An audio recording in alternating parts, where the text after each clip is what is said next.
Welcome to the Unsettled webinar. So we're gonna go through some great topics today. And just before we get started, let me and before we do introductions, let me just sort of lay out what the format is going to be. We're going to cover sort of really three areas. First one is we're going to go through the legal. So and we've got a legal expert, which we'll introduce in a minute. And then we're going to go through use cases and really try to talk about how this might look. And then we're going to get the app developer perspective.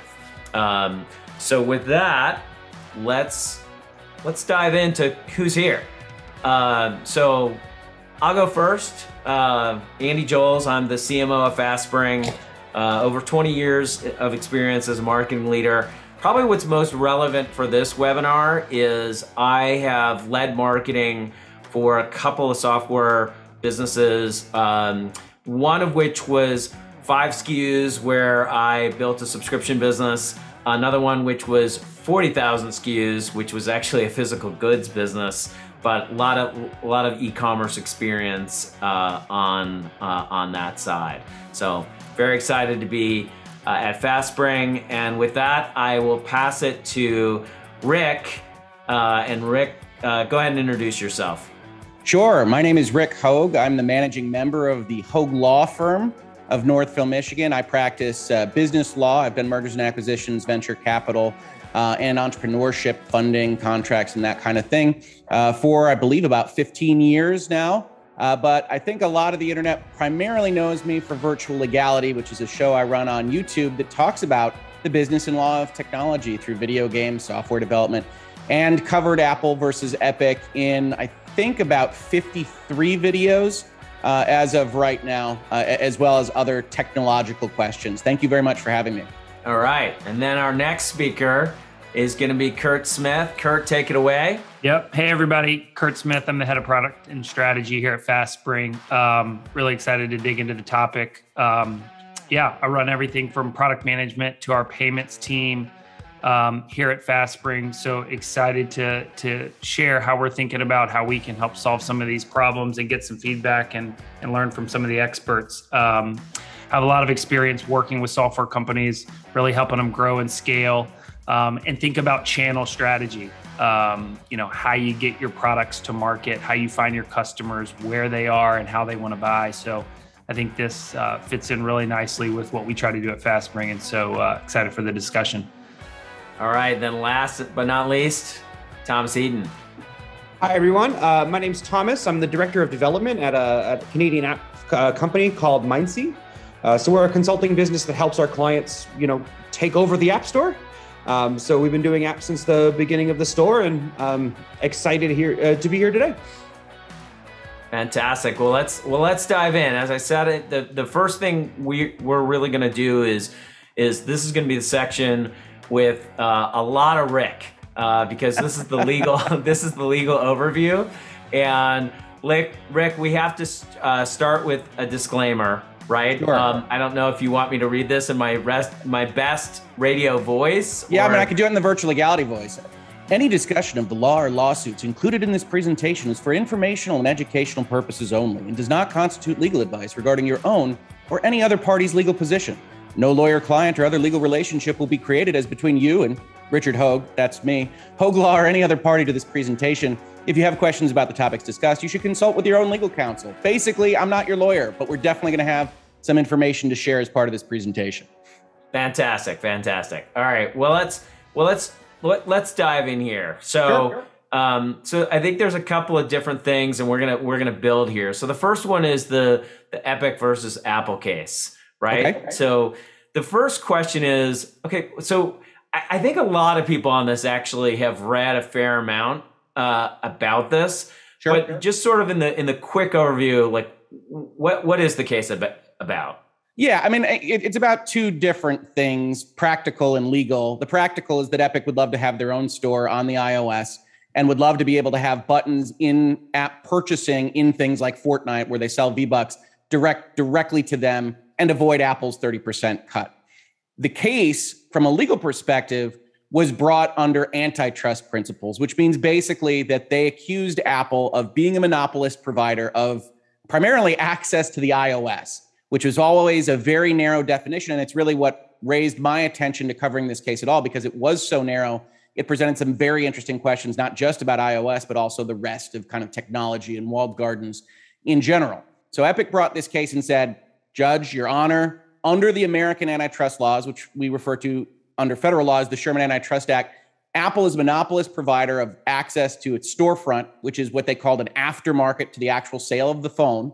And it illegally ties together the concept of in-app payment processing with access to that storefront. And so you should find ultimately that they are an antitrust violator. And you should give us redress by allowing us to avoid these app conditions that prevent us from having our own store, prevent us from having our own button.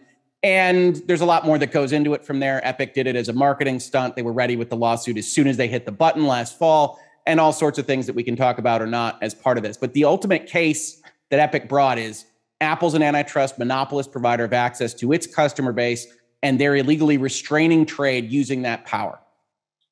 Yeah. And Mitch, if you can actually put, and Mitch is our producer here. So Mitch, if you can actually put a link, there's a link, I think in one of our prep docs, showing the image of the Fortnite, what they actually tried to do in the app. If you can post that in the chat. So what happened? Because one of the sort of like headlines, of which there were many, was like Apple wins on most counts, right? So did they was this an Apple win? Is it an Epic win? Yeah, I think you can find headlines if you go and you search Epic wins or Apple wins for that period of time when this decision came out. I think you'll find headlines on both sides and all sorts of confusion. So the way a lawsuit works is you're going to bring a complaint. You're Epic's lawyers. You're going to frame that complaint in as many possible ways as you can. So while I just described, hey, Your Honor, they're antitrust violators, that actually came out in, I believe, 10 different counts where you say, oh, they're a monopolist. Oh, they're restraining trade. Oh, they're tying. You go down the list. And in addition to the Sherman Antitrust Act complaints, that's the federal law. That's what really we have a lot of precedent on.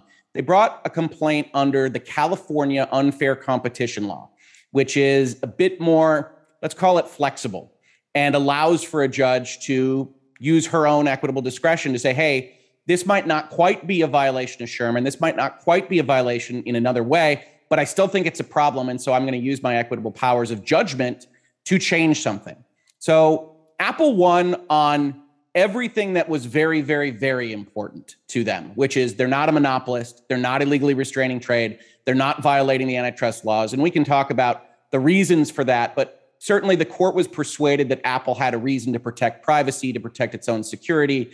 And Epic was never able to overcome those reasons. So Apple won on almost everything. But if you had followed this trial in May of this year, you knew that the judge didn't really love Apple or Epic. She was making comments and asides during the entirety of the trial period, suggesting that she wasn't really in favor of V-Bucks being sold to kids. She wasn't really in favor of Apple arbitrarily doing whatever it was doing with its app review. And so you could tell that she wanted to do something. So ultimately in this court case, what happened was that Epic winds up winning to some extent on one particular piece of this, the 10th count, where the court found that Apple's quote unquote anti-steering rules were a violation of California's unfair competition law. And the court was set to enjoin Apple's use of one particular line, where you might find it as 3.1.1 right now in those app developer guidelines. And right now it says, apps and their metadata may not include buttons, external links, or other calls to action that direct customers to purchasing mechanisms other than in-app purchase. The court, in giving Epic its lone win on this particular action, enjoined Apple from having that specific sentence.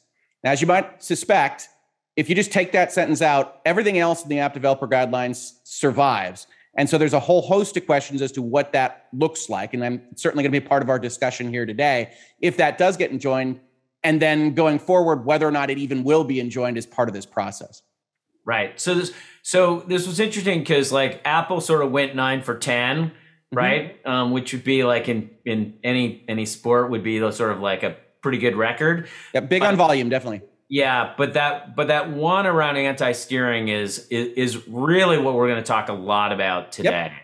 So before we head off sort of the Epic Apple case, and I know we just talked about this beforehand, like they were sort of published that there might be this date because Apple did what? They basically filed a motion, right? So right after all this comes down in the trial court's decision, Epic appeals almost immediately, as we would suspect. So they're seeking the Ninth Circuit Court of Appeals in essentially the Pacific states of the United States to review this and overturn it because Epic thinks they have the better argument still. Apple waited a little bit longer, ultimately wound up appealing itself, saying, hey, we shouldn't be enjoined from that. The court got it wrong. And by the way, because we are actually being asked to do something within 90 days of that trial court decision, we're asking for what the law calls a stay. We want you to not pursue this injunction for at least as long as we go through the appeals process.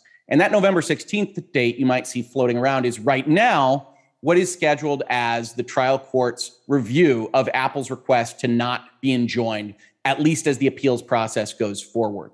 And that's what that date is about. It's actually going to be probably a little bit after that date when we would actually find out answers as to how the court will rule there. In general, when you're going to go through appeals, and it's definite because both sides are appealing this case, it's very often the case that an injunction that would actually require you to change your business in some fundamental way will be stayed because the appeals court is ultimately going to decide one way or the other, and we can wait. The law grinds slowly, right? And so the court is more concerned about getting it right than fast. But I can't promise that. Any given court could say anything on these kinds of questions. So that's what November 16th is about. It's that hearing on whether Apple should be allowed to not do anything with respect to 3.1.1 while the appeals process goes forward. Interesting. So, and are we allowed to comment on like what we think might happen? Like we can speculate. Like I said, I think a stay is likely to be granted. Again, the Court of Appeals is going to hear this case. Both Epic and Apple have a right to appeal the case. So they're going to hear it. They're going to come up with their own decision on these things. It isn't what we call de novo. It's not reviewed just from the foundational principles. They go over every fact again, just like the trial court did, but they are going to be analyzing what the trial court did and potentially coming up with different solutions because the trial court's basis for that injunction is this kind of amorphous, flexible law that lives somewhat in the head of the judge in question. There are possibilities for this to be changed, for that injunction to look different, for it to require different things of Apple, for it to be completely overturned. And Apple basically asked the court and said, look, we would actually have to change things. We'd actually have to work through what screens look like. If you're going to link outside of our phone, what security can we put forward? And one of their arguments in their document was actually, and by the way, whatever we do, Epic's going to sue us over how we implement this. So let's just wait until our actual case is done. And they're not wrong. Right? If they put up a couple security screens, Epic is already in a lawsuit with Google and Android over the security screens that are otherwise allowed for side loading on that system. So let's jump forward because I think a lot of people saw this slide and they were like, "Hey, I know the Epic logo. Sure. Who is Pure Sweat Basketball?" Right? Right. So this is the Cameron versus Apple case and the settlement. So what's this case about? Almost the exact same thing. As Epic. It's a series of developers claiming that Apple is acting against antitrust rules as a monopolist provider of access. They also had some other kind of detailed stuff. They didn't love 99 cents as the only endpoint for the prices and things along those lines. It's actually funny if you go and you look at the Epic case, one of the problems the judge has throughout the entire process is Epic jumping the line and saying, I'm already looking at this Cameron case. Why are you so hellfire hurried to get this done when Cameron is covering exactly what you're concerned about? And the reason it's amazing because it's the same judge covering both cases. Yeah, right? when the law when you're filing in the same kind of area, it will try to combine things where your substantive review is going to be the same because it can save efficiency for research, right? So this judge became the judge that's looking at these questions. So what's the ruling? What's the key language? So there's no ruling. This is a settlement. So this doesn't go forward. And that's, in fact, probably why you saw Epic jump the line. They weren't happy with the plaintiff class and what they were going to do in Cameron. They wanted to run their own show. Cameron ultimately settles for what amounts to pretty little, I think would be the argument. Apple says they're going to fund something for developers. They're going to try to help them out. But the one big thing you see is what you saw kind of announced in the last couple of days. And that's a change to 3.1.3, which is not to be confused with 3.1.1. Right. 3.1.1 is the argument over whether you are allowed to put links and buttons in your app directly. 3.1.3 is, can you collect information from users and send them emails? Right. So it's this. Like this is the before text of 3.1.3, and this is the after. Right. You've got specifically that's out, and you're allowed to do these kinds of things with some still kind of arbitrary and amorphous rules about, well, if Apple really doesn't like something that you're doing, then maybe they'll have a talk with you. But that's really the same throughout all the guidelines, right? Yeah. But they did take out that specific language to allow that. And I think that's what a lot of developers are reacting to. Epic versus Apple, a little bit more amorphous, a little bit more inchoate, not quite material. But certainly the Cameron stuff has been implemented, is being implemented. And that's also part of Apple's argument in the request for stay in the Epic versus Apple case, which is to say, hey, Your Honor, we're already working on this kind of stuff. Look what we did with Cameron. We're pulling back on anti-steering. You should just let us deal with this and not have these awful legal injunctions. Who wants those? Am I right, Your Honor? And that's what they said in that document. So let's play a quick game of true or false. Sure. Right. So Apple has to replace themselves with an alternative payment system. True or false? So that's absolutely false. And that's one of the problems that you have with some of the reporting done on Epic versus Apple, which is, let's assume that everything stays exactly the same. The appeals process goes through and it's just as the trial court said. Apple is enjoined from that sentence about metadata, buttons, and external links. What you're allowed to do is you're allowed to put some kind of call to action that sends people off the App Store to your store to sell them V-Bucks or whatever your currency is, your subscriptions, or that kind of thing is. It, however, says absolutely nothing about the way Apple actually still controls access to its store and still requires the use of app payments for things you're doing within their ecosystem. It allows you to send people away. It doesn't allow you to really mess with how things operate on the phone or other iOS device itself. And that's where I think people are getting really hung up. So let's go to number 2. If an alternative payment system is used by Apple, they forego any right to take a fee. True or false? Also false. I can quote from the court itself here. Even in the absence of IAP, Apple could still charge a commission on developers. It would simply be more difficult for Apple to collect that commission. So the question here is the difference between a right and a means. So right now, Apple has the easiest means to collect the commission that it charges its developers. It just says, okay, we're going to collect the money, and then we're going to remit to you what isn't ours. And that puts all the control on Apple. If you have a link and it goes outside the store, Apple has some kind of right to the fact that you're getting money from their digital store shelf in some way. The court usually refers to that as intellectual property usage. But we don't know exactly what that looks like. If you take that sentence away from their 3.1.1, it just becomes an open question. Yes, Apple has a right to something, the court says, but we don't have a lot of clarity there. If you actually go and look at the place in your licenses where you have to pay the 30%, it's just a pure sentence. You owe Apple 30%. It doesn't say how Apple collects it. It doesn't say you have to go through in-app purchasing. It doesn't do those kinds of things. So Apple already has something of a safeguard that says you owe the money if it comes from interacting with our iOS device.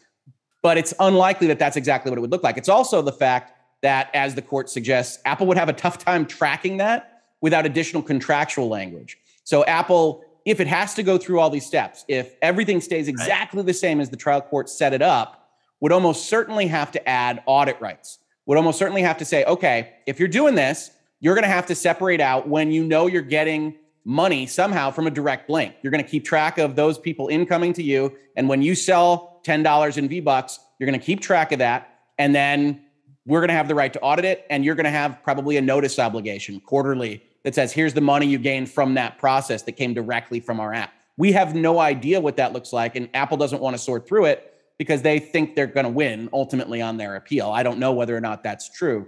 But right this second, it's certainly the case that Apple would have a right to something. What that is would certainly be a matter for more fights. All right. So quick answer on this one. Apple must allow alternative in-app purchasing on every purchase, like such as the first purchase.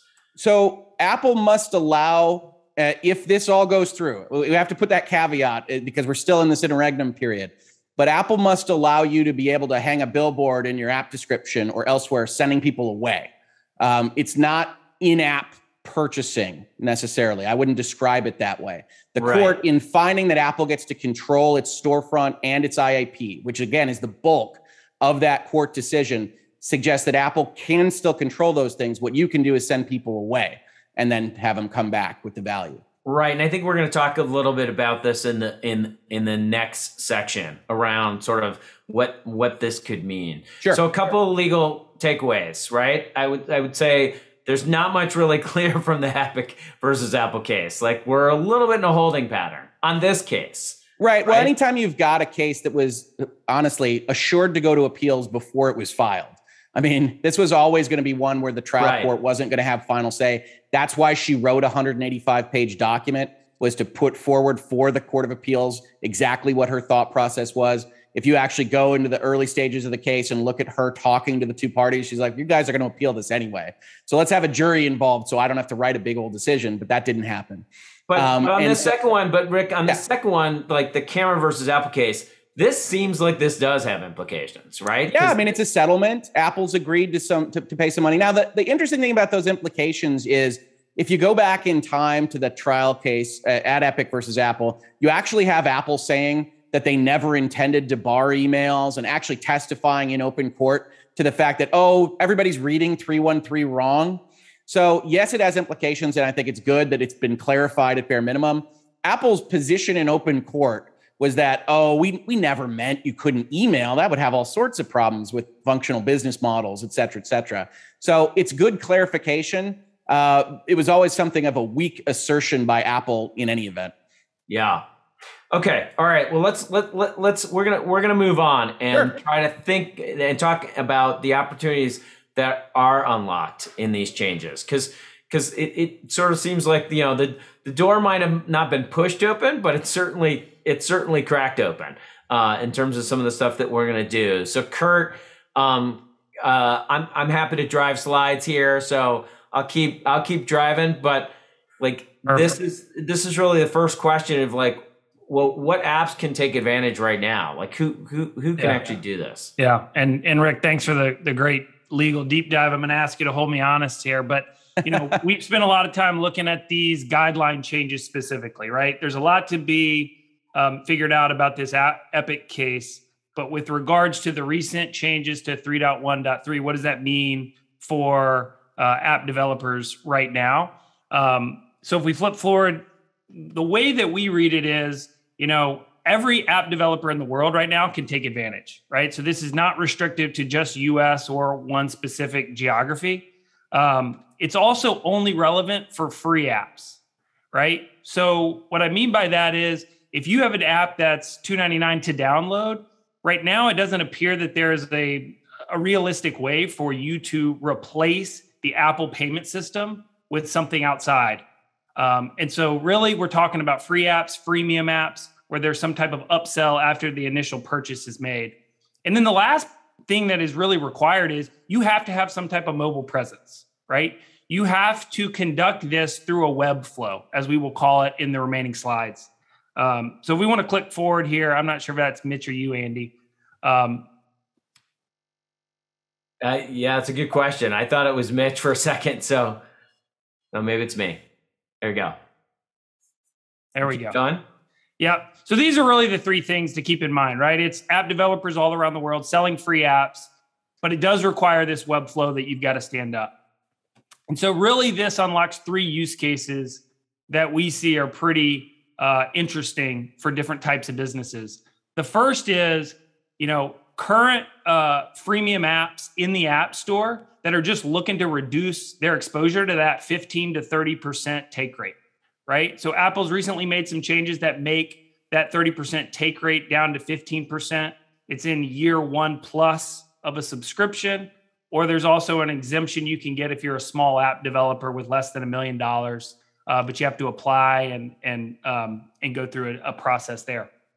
The second thing that this unlocks is, if you are a software business or a digital product company, and you now have the potential to use the App Store as a new channel to acquire customers in a way that you may not have thought about previously. And what I mean by that is, previously the customers that you acquire through the App Store are really Apple's. And ultimately, it's a bit of a gray area at best as to whether or not you owe 30% for any of the sales that are derived from acquiring that customer through the App Store.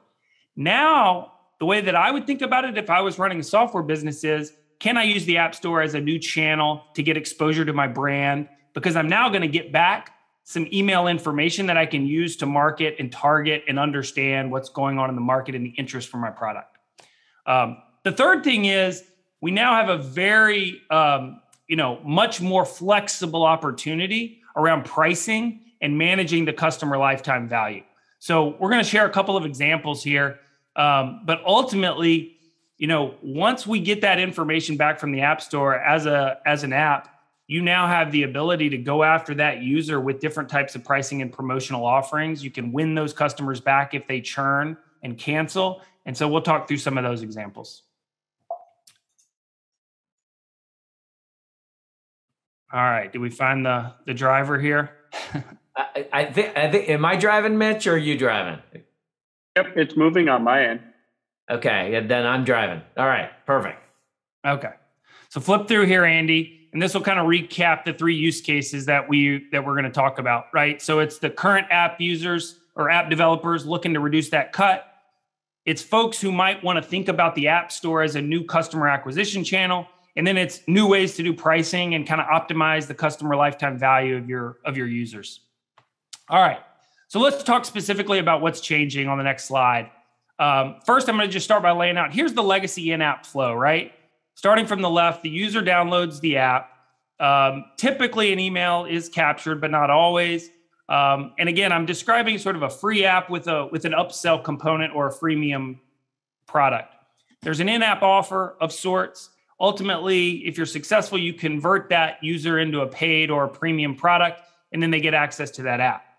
If you click forward, Andy, the new opportunity here that is available today, right? Apple has already changed these guidelines in 3.1.3, where you have the ability to sort of introduce this new web flow with information collected from the app, right? So hypothetically, you can take that email address captured in the app. You now have the opportunity to market and target to those users and then direct them to a checkout that we'll call the web checkout, an experience outside of the App Store where they can complete that purchase. And then you can ultimately grant them access back to that premium or paid product in the application on their iOS device. So Kurt, let's talk about this. Like, again, you were talking about this on the previous slide a little bit. Like why does this matter? Like, help me think about like high intent purchasers versus low intent purchasers, right? Like, what are some of the ahas here? Yeah, and I think this is one of the things that has been kind of confirmed in talking to a lot of experts, talking to Thomas about this a bunch. That top row, that legacy in-app flow, you generally are always going to rely on that. You've got a user interested, actively using the application. If you can convert them to paid, odds are you're going to want to continue to pursue that. Really, when we think about this web flow, I think we think about this as a way to complement the way that you go to market, right? Or potentially try to steer what we will call high intent prospects or high intent buyers, right? Because you're going to collect so much more information about those users, about those shoppers in the web flow, because it's going to allow you to do things that you can't really do in app. Ultimately, those users, those buyers that convert through the web flow are more valuable. And we've heard some data, mostly anecdotal at this point, but I think some evidence will start to come out over time is the customer lifetime value, we believe, will be higher when you acquire a customer in that web flow, right? Because you have the opportunity to do some more interesting things around pricing, promotions, upselling, et cetera. And so I think at the most basic level, Andy, to cover your question, right? If you have low intent buyers, capture them in app, right? If you can convert them there, it's probably worth the rev share. But if you have high intent buyers, it's really an interesting new opportunity here to be thinking about the web flow because it's going to allow you to do some more interesting things. I think we're probably going to come back to some of these the nuances in implementing this as we get kind of Thomas's perspective on what is challenging. But I think this is ultimately what is possible now, which is pretty exciting. And, we see a number of examples of folks already doing some flavor of this, but now with the guideline clarification, this is now entirely permitted and in scope. Yeah, and I'll probably hold this question for Thomas to think about, but I'm curious, does this mean if you're a developer and you were used to building like two apps, like a free version and a paid version, does this now start to give you sort of more of a path towards doing the get app in-app purchase path instead, right? So just kind of thinking about that. But I know we're trying to move through these slides, so I want to move forward. Yeah, and really here, I just wanted to kind of bring to life a couple of the examples. So talked very high level in the previous slide, but if you click forward, Andy, at one level, what this makes available to app developers is you can now target with more unique offers, right? So in a very basic world, if you've got two different segments that you target and you believe, for a variety of reasons that one type of discounting or promotional path is going to be more effective, you can now segment those pricing and promotional tactics to a segment, to a specific user even, much more flexibly than you could previously through just what's restricted in app. The other way to think about it is in terms of optimizing the customer lifetime value, right? And so, a lot of the app developers that we've talked to have sort of signaled this as being the real unlock here around increasing your customer retention, your user retention through things like offering a discount when they cancel or going after them with win-back campaigns after they've canceled, right? These things are very, if not impossible, difficult to figure out how to implement in the current, Apple flow. Customer satisfaction is something that comes up very frequently. So for those of you who have sold through the App Store, the process of issuing customer refunds can be very frustrating and lead your customers to be pretty upset. Ultimately, the data that you can track and understand about your users and your customers is going to make you smarter about understanding who is in your market and how you satisfy their needs, both from a product development standpoint, but also from just a support standpoint.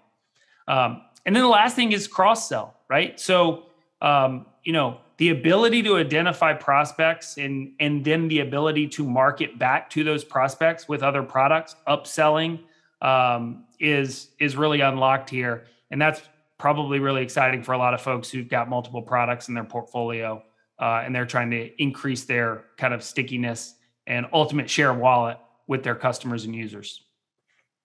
So I think we're going to dive into this too. It feels like we're trying to speak to a couple of different use cases. There are folks that are on the App Store, haven't done a web path. There are folks who are on the web path who haven't done an App Store, right, path.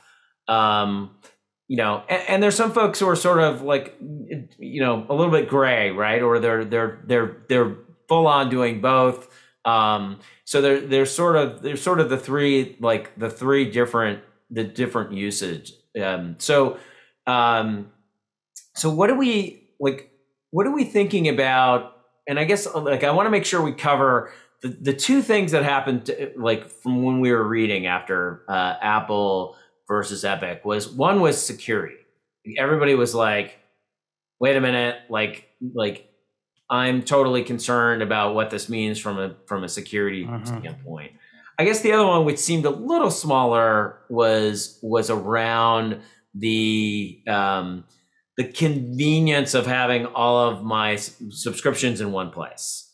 Yeah. Are we going to talk about those on the next slide, or should we table that and talk about that with Thomas? Yeah, I can touch on it, and then I'd love to get Thomas's perspective. Look, I think my fundamental belief here is this is not an either or, right? This is not I should give up selling through the app flow and I should try to push everybody to a web flow, or vice versa, right? These are two different channels that have pros and cons, right? There are plenty of users, me among them, who value in some ways the data privacy, the walled garden that is Apple, and the fact that they are very stingy about sharing data and information with outside parties, right?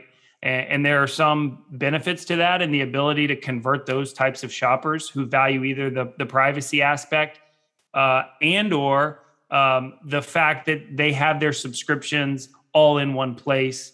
They're easy to cancel. They're easy to manage in some respects, right? On the other hand, there are a lot of benefits, and here are two good examples on why the Webflow can make more sense for folks, right?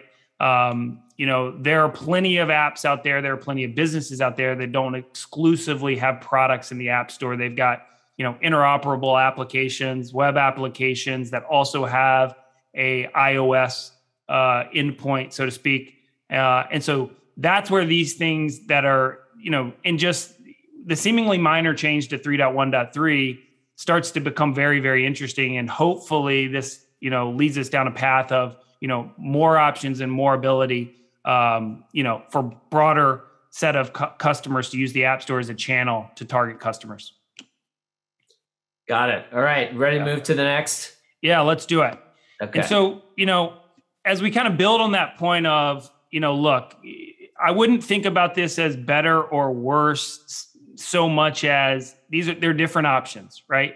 And so to the extent that folks out there are thinking, hey, I'm in the App Store and I want to think about a Webflow, or potentially I'm in a Webflow exclusively and I want to think about an app, opening up the App Store channel, I think this is probably a helpful framing to just understand some of those trade-offs. Again, not trying to make the point about one being better or worse. They're different, right?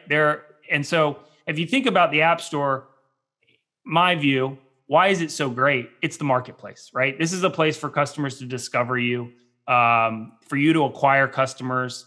There's review capabilities, et cetera. Like these are things that you're not going to find in a merchant of record model, which FastSpring deploys. Ultimately, a merchant of record model is we act as a reseller of your product, and we take on a lot of the obligations that you'll see kind of outlined on the page, but without aggregating the customers through a marketplace, right?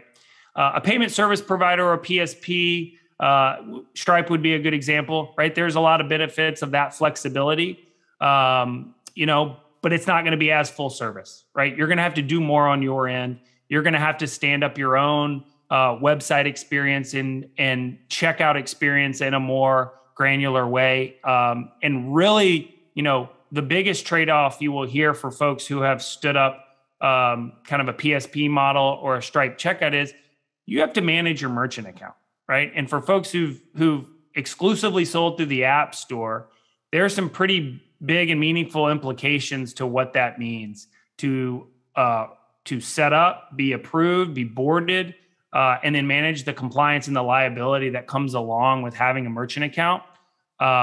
You're also going to then have the internal requirements and responsibilities to provide that billing support for your users and your shoppers in the form of processing refunds and chargebacks and then doing the buyer support. Effectively, the App Store is doing that on your behalf when you sell through the App Store, right? And FastSpring is kind of, if you can use the term, a tweener model where FastSpring or other MORs are actually doing that as well on your behalf. But they're kind of giving you a little bit of the best of both worlds because you're able to get in there and process the refunds and have some visibility into what's going on with your buying support or your billing support without taking on the full obligation and having some help there. Yeah, because isn't the big one that's sort of hiding in here is tax and compliance? Yeah, because I feel like that's the one that you get in the App Store. I agree with you. The marketplace is amazing, but you're just sort of getting this I'm remembering sort of the old commercials, set it and forget it, right? And it just does it.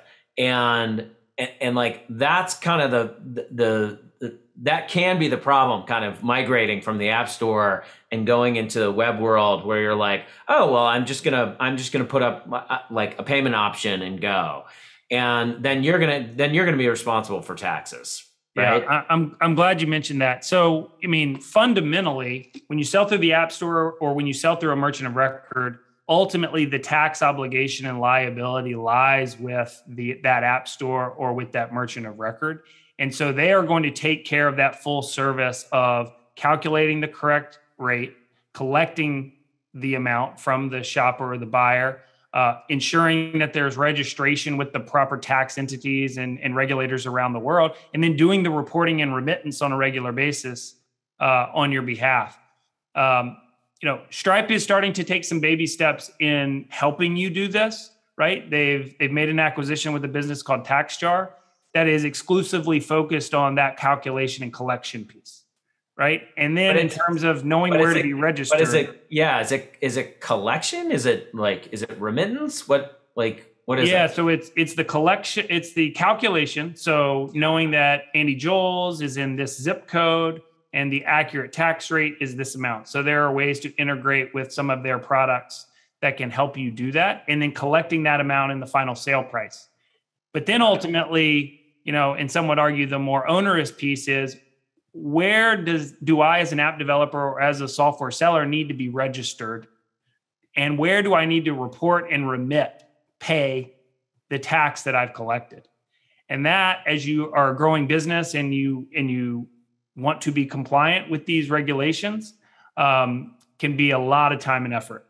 And that's the piece that you're going to get through the App Store. You're going to get through a merchant of record. You're not going to get that through Stripe. I think when we talk to folks, most of the time they've got at least one or two folks in-house doing this full time, even with the calculation and the collection piece taken care of. All right. So now Thomas has been unbelievably patient, and I think we need to get him into the conversation. Ready to dive in. I'm gonna stop sharing my screen here, so that we can get you in, Thomas. For sure. Give us your perspective on this, right? I mean, you're kind of in the trenches. From your perspective, now that you've sort of seen the Rick's amazing legal overview, and you're like, oh, now I know what to do. So give us kind of your thoughts. For sure. So the biggest thing from our side is it's still very nebulous. Yeah. The apps, there's a lot of questions around, like, they remove one sentence and then they're like, we're good. We figured it out. And I think everyone's kind of scratching their head in terms of what does that actually mean? I think from our side, it changes how your business can operate, which I think is huge. Of course, I think and I want to reiterate too what everyone said here. Having a customer is more important than not. There are some people that are going to want the pure Apple subscription flow as it exists today. And there are other people that are going to want this side option, just something else outside of the App Store. Because there's a lot of products today in the App Store that are, they are offering things at an inflated rate because of the Apple tax. Right. And they can go other places and they can buy exactly the same product, a digital product, for less. But up till today, no one's ever been able to advertise that. So if you go to these platforms and this is your only way to interact with the App Store, in a lot of cases, you are paying a premium on that. So I think that's a huge starting place is, can we offload some of that just to maybe not even get around it, but to provide the customer with options? Well, and I think that's when we were talking about this the other day, it's interesting because I think so much of this, I mean, even the title of our webinar, right? It's about the 30%. Yes.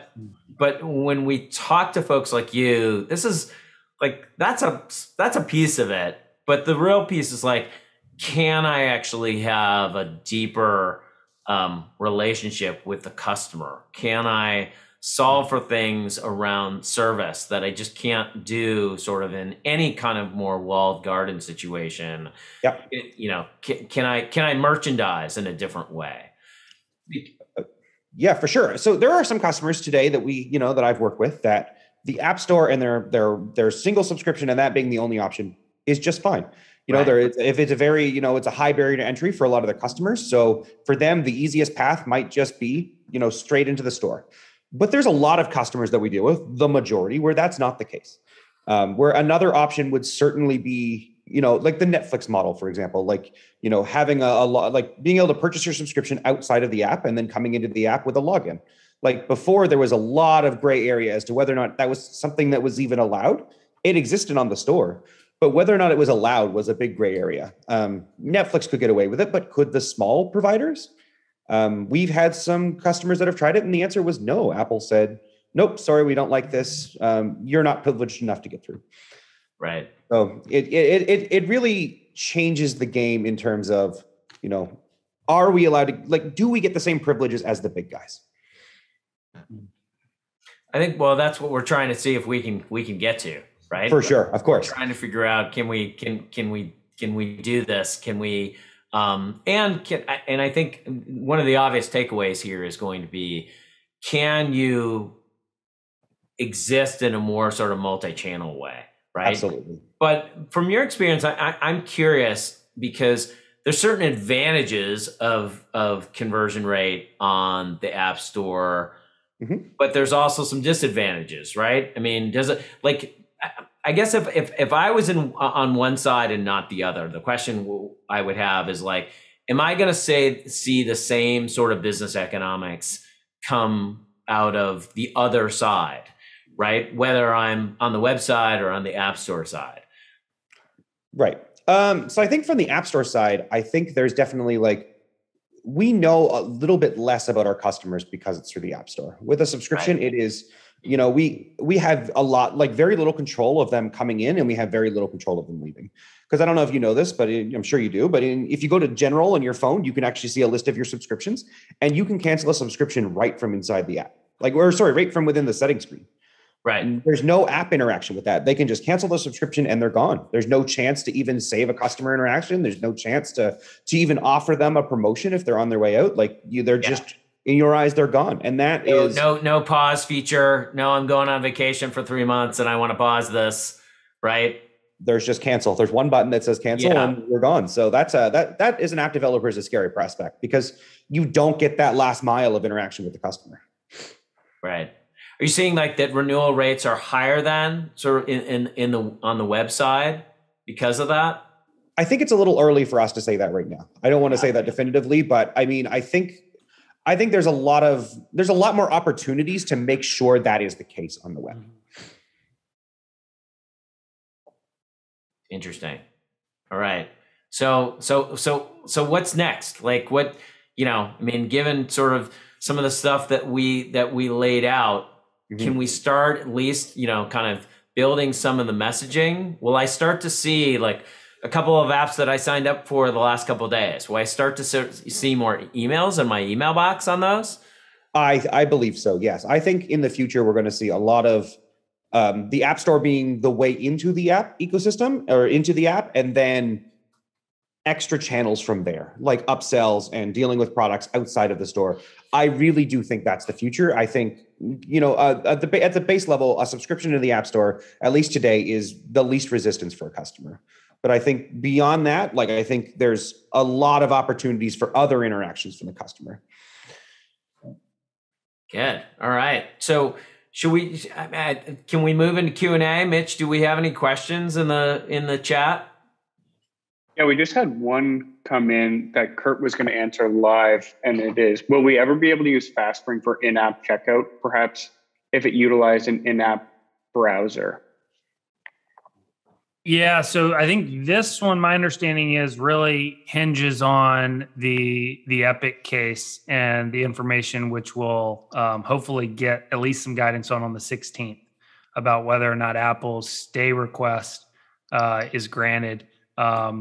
Ultimately, this is the 1 out of 10, part of the ruling that the judge gave to Epic, which is exciting, because now we have at least a chance, hopefully, at being able to do this, right? But it will ultimately kind of come down. And we heard Rick say his kind of, his best guess is probably it will be at least pushed out for some period of time. So timing TBD.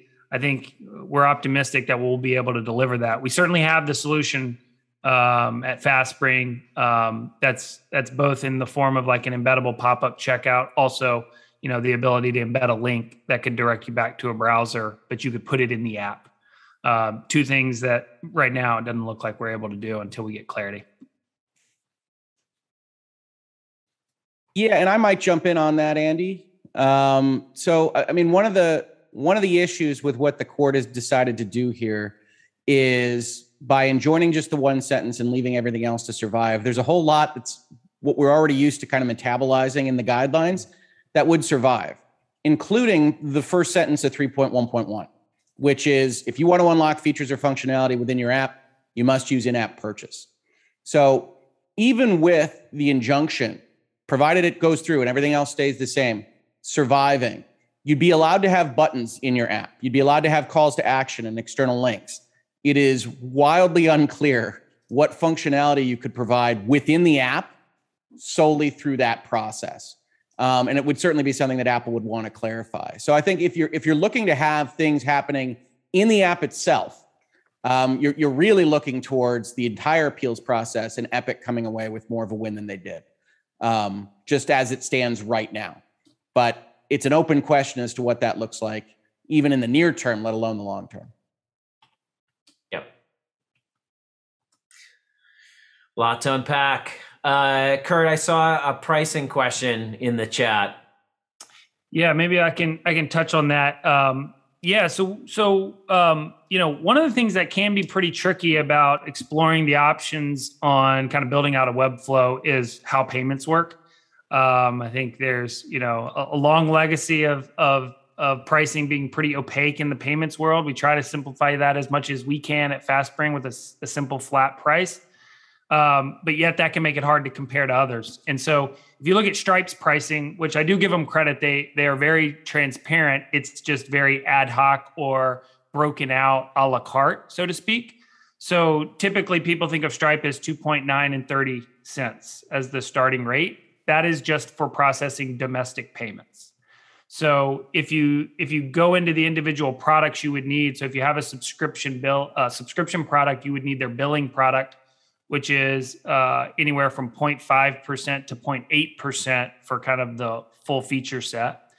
Then there's another, I think, blanking off the top of my head, I think it's 0.5% for tax. Yeah. If you want them to do the calculation and collection for you. And then there's an extra 1% if the payment is an international payment. Right. So if you're a US based company and the user or the buyer is from anywhere outside of the US or vice versa, there's an extra 1%. And that's ultimately them passing along what's known as a cross-border fee, which is pretty typical. And our model is a little bit different in terms of how we've structured our pricing. We've tried to blend those rates into as low of a rate as possible and make it very simple. And so that's how we do it. Hopefully that gives some clarity. What else? What else didn't we tackle? Thomas, I never got an answer to my question about does this make you does this do anything if you had the path of I'm going to do a paid app and an unpaid app version? Oh, yes. I think this is a game changer for that use case, for sure. I think a lot of the reason people go to paid apps in particular is because they don't have to do any of the work around, managing whether or not, they just put a separate app into the store that is the paid version. Right. But if there's if as many of those barriers can be to handle and process a customer's information can be actually taken care of for the developer, that starts to change the equation. If they can reach a wider audience base, that it offsets the cost. That equation begins to change. So I think you will see less paid apps going forward. That is my personal prediction. Yeah, it seems like this would sort of be a feather in the cap of PLG, right? That you'd want to figure out, even if you were just kind of paid only, you'd say, I might want to change this. And even, another step towards subscription. If you're a paid app, that you might go, if you're a one-time, lifetime, license model, that you might want to go, oh, wait a minute, let me move this to a subscription model, because I'm gonna be able to just do some of the things that I couldn't do before in terms of communication. Yeah, and that was already happening in earnest. The lifetime subscriptions, the paid apps are definitely fading away for the subscriptionization of the App Store.